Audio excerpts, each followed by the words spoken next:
Shalom, peuple de Dieu, demeurons tous bénis au nom puissant de notre Seigneur et Sauveur Jésus-Christ de Nazareth. C'est votre serviteur, le frère Fulgence. Que le Seigneur nous accorde à tous la grâce d'une vie de sanctification, d'obéissance complète à sa parole, d'humilité, de simplicité, de sagesse, qu'il répande sur nous un esprit de supplication, de droiture, de justice, de fidélité, de persévérance, d'intégrité, qu'il nous accorde davantage à tous de parvenir à l'unité de la foi, à la mesure de la stature parfaite de Christ, afin que nous ne soyons pas emportés par tout vent de doctrine, au moyen de séduction,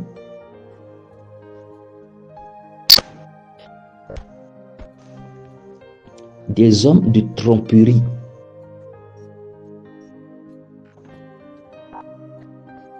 qui œuvrent jour et nuit pour détourner les humains de la voie de Dieu, pour leur faire perdre le salut. Qui nous accorde cette grâce excellente au nom puissant de notre Seigneur et Sauveur Jésus-Christ de Nazareth. Amen. Père Tout-Puissant, je viens confier entre tes mains ce message d'exhortation. Viens me conduire, m'inspirer, viens me disposer afin qu'au travers de ce vase de terre, Père, toi-même touche le cœur de ton peuple, qu'à toi seul, ô Père, peut atteindre les cœurs, peut transformer les cœurs, peut impacter les âmes. Viens, Père, restaurer au travers de ce message d'exhortation ta volonté et ton image en nous, au nom puissant de notre Seigneur et Sauveur Jésus-Christ de Nazareth. Amen. Béni soit notre Seigneur et Sauveur Jésus-Christ qui m'accorde le privilège et la grâce de venir livrer ce message d'exhortation à son peuple. Message intitulé « Ô hommes, pourquoi vous idolâtrez-vous les uns les autres plutôt que Dieu ?» Verset biblique à l'appui. Marc chapitre 12 verset 30. Psaume chapitre 24 verset 1. Ésaïe chapitre 42 verset 8. 1 Corinthiens chapitre 1 verset 13. Proverbes chapitre 6 verset 34.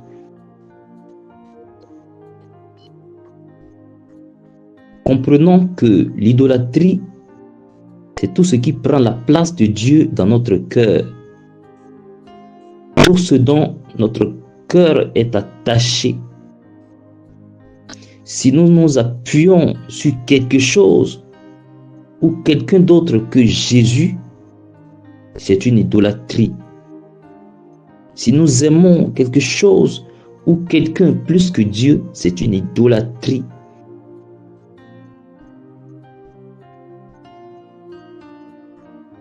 Si quelque chose dans notre cœur devient une passion que nous devons à tout prix accomplir, cela devient automatiquement une idolâtrie. Peuple bien-aimé du Seigneur Jésus, ici nous comprenons que notre mère, notre père, nos enfants, notre mari, notre argent, nos voitures, notre maison, notre pasteur et bien d'autres choses peuvent nous rendre idolâtres devant le Seigneur. Marc chapitre 12, verset 30 dit ceci. Tu aimeras le Seigneur ton Dieu de tout ton cœur, de toute ton âme, de toute ta pensée et de toute ta force. Nous savons que c'est le premier commandement et le plus grand que Dieu a établi.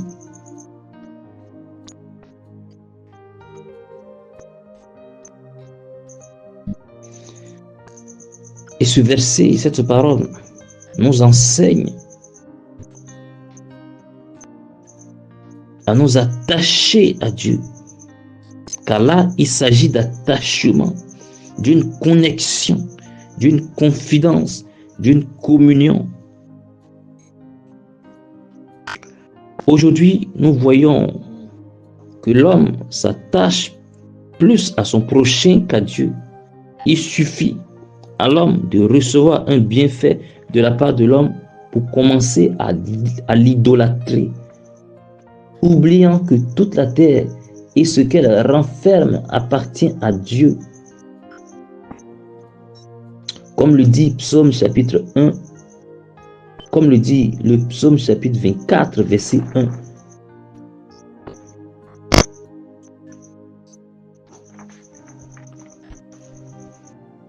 Nous devons savoir et comprendre que si Dieu ferme la porte des cieux au-dessus de toi, de nous, aucun homme ne peut nous accorder un bienfait sur cette terre.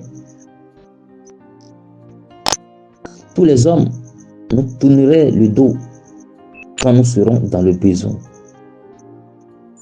Et parce que Dieu a pitié de toi, par les hommes, il te fait du bien.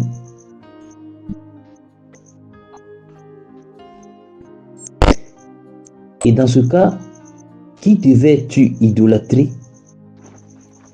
Dieu ou l'homme?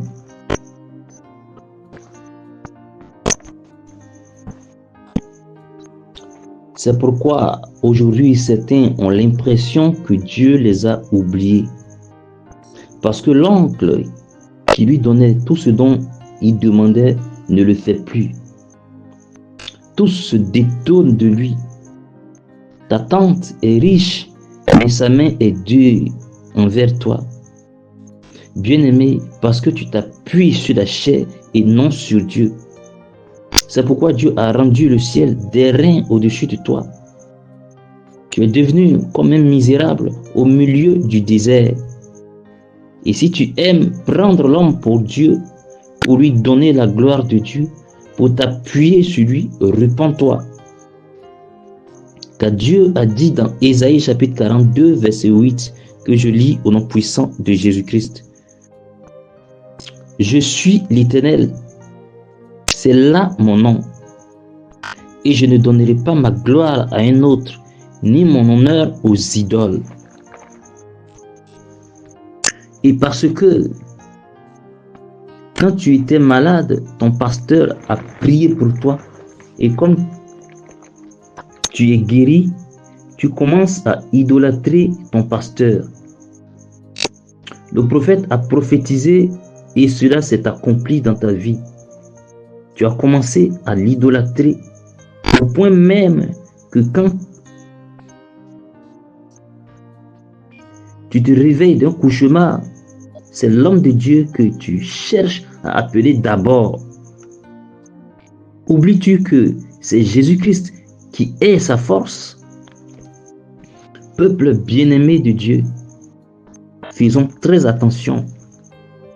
Parce que si tu t'attaches plus au pasteur ou à l'homme de Dieu plutôt qu'à Dieu,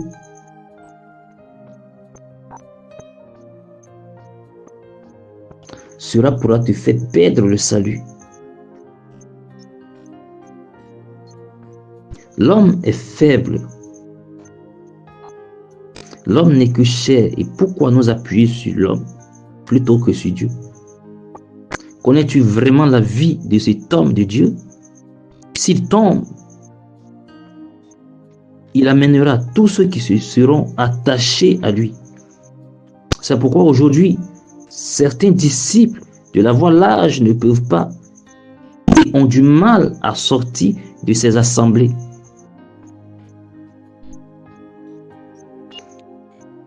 Parce que le pasteur ou l'homme de Dieu est devenu une idole dans leur cœur, que même connaissant toute la vérité, ils préfèrent la tromperie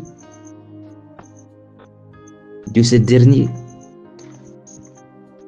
Mais si vous ne vous repentez pas, vous vous attachez à Dieu et à sa parole,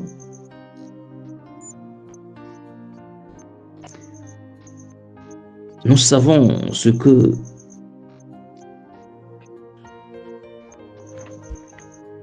cela peut nous attirer. Parce que s'il tombe, comme je l'ai dit plus haut, nous tombons aussi. Il faut s'attacher à la parole que par la grâce de Dieu, l'homme de Dieu enseigne. Si cette parole qui sort de sa bouche est la vérité, vient de la vérité,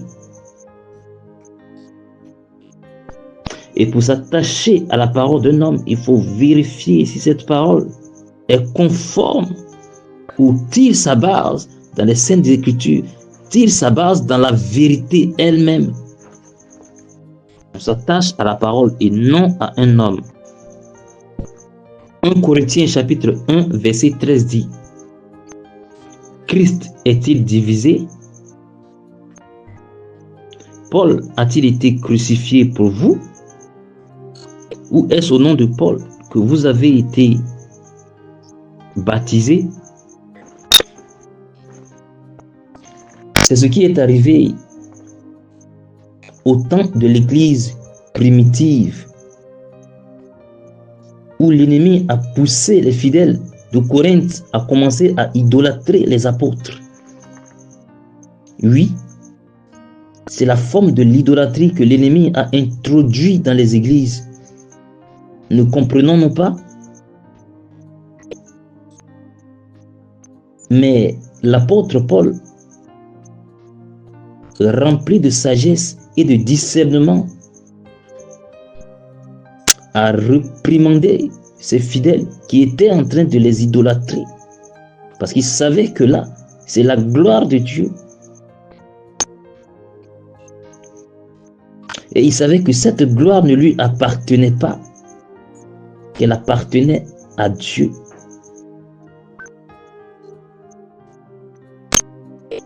Et que cela n'appartenait qu'à celui qui nous a aimés et délivrés par nos péchés par son sang. Cette gloire appartient à Jésus-Christ de Nazareth. Car sans effusion de sang, il n'y a pas de pardon. Et s'il n'y a pas de pardon, il n'y a pas de guérison, pas de miracle authentique, pas de délivrance authentique.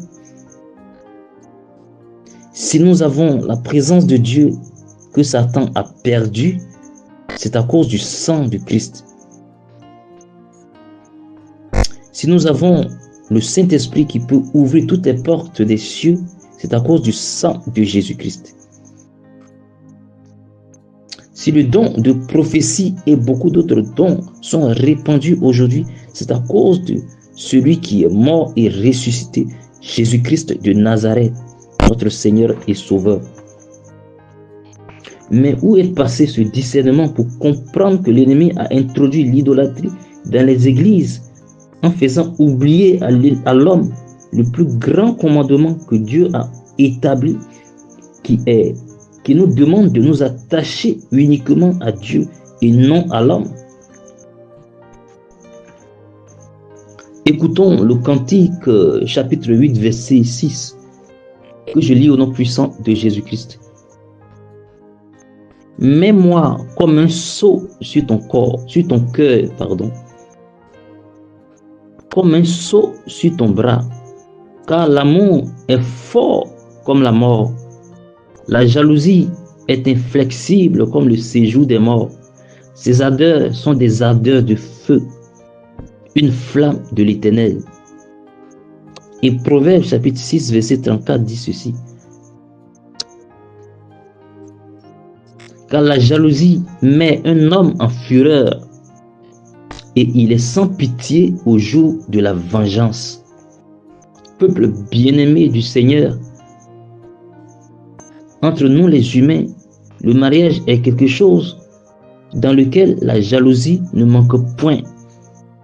Nous savons que quand tu épouses quelqu'un qui commence à te tromper, nous voyons comment la jalousie nous monte dans le cœur pour se répandre dans tout notre être. Cette même jalousie se transforme en colère ou en haine. Et nous savons ce que peut produire la colère ou la haine. N'est-ce pas là la vengeance? N'est-ce pas la vengeance que la colère peut produire, que la haine peut produire? Ensuite, des dégâts. Alors que ton mari ou ta femme ne peut même pas donner sa vie pour toi, à plus forte raison, celui qui a donné sa vie pour nous, ne nous amusons pas avec l'amour de Dieu, car de la même manière que Dieu nous aime, c'est de cette même manière qu'il peut se venger de nous si quelque chose ou quelqu'un d'autre que lui occupe la première place dans nos cœurs. S'il y a quelque chose pour laquelle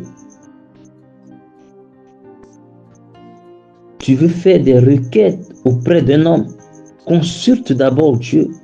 Et si pour un bienfait, tu veux remercier quelqu'un, rends d'abord gloire à Dieu.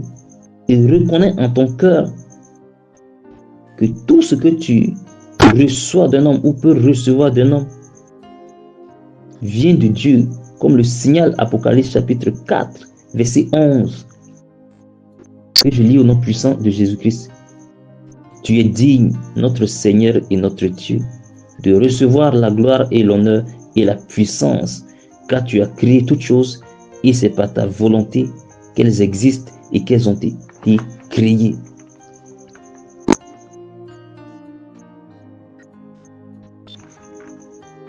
Voilà, là nous devons reconnaître et savoir que Dieu ne s'amuse pas avec sa gloire. Il ne s'amuse pas avec les actions de grâce. Demeurons tous bénis, peuple du Seigneur, au nom puissant de Jésus-Christ de Nazareth. Amen.